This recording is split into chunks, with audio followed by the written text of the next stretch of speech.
While the Continental Army was garrisoned within Fort Schuyler, the British forces were camping in the woods near the Mohawk River, about a mile southeast of the fort.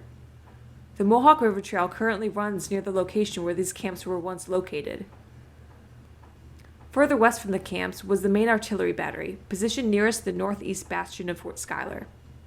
In regards to weaponry, St. Leger's men used 2 6-pounder cannons, 2 3-pounder cannons, and 4 Royal mortars. The maximum effective range for cannons is about 1,000 yards. However, they proved ineffective at damaging the fort structure during the siege. According to scholars, the 6-pounder cannons from the British forces lacked power at long range. It is likely that field guns or lightweight cannons were used for the siege, rather than heavier field pieces better for demolishing structures. Field guns are typically used to take down infantry charging on open fields, rather than garrisons and forts.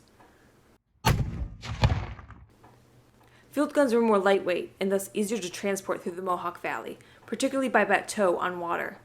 These field guns may have also been made of brass, which is lighter and thus easier to carry than iron cannons. 3-pounder types used by the British during the American Revolution include the Townsend-designed 3-pounder and the Pattison-designed 3-pounder. Several of these were taken from Burgoyne, the commander of the campaign of 1777 at Saratoga.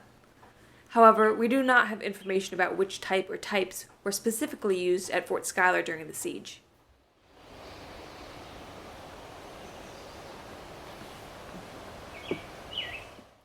In addition to cannons, the British forces at Fort Schuyler had 4 Royal mortars. Mortars are different from cannons in that mortars are fired in an arched or higher angled trajectory, whereas cannons were shot more horizontally. Additionally, mortars fired exploding shells or bombs, while cannons fired cannonballs, canisters, and grape shot. However, the mortars used by the British at Fort Schuyler had little effect on the structures.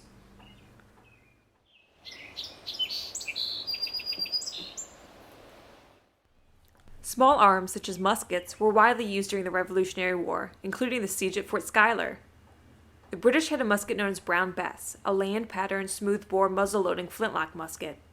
It was standard issue in the British Army and widely used, even by the Continental forces, including at Fort Schuyler. Brown Besses were muzzle-loading, meaning that the musket ball, made of lead, was inserted into the barrel of the firearm.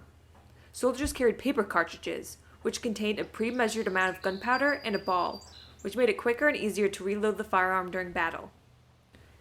Take time to walk around the interior of the fort and begin the next video when you're ready.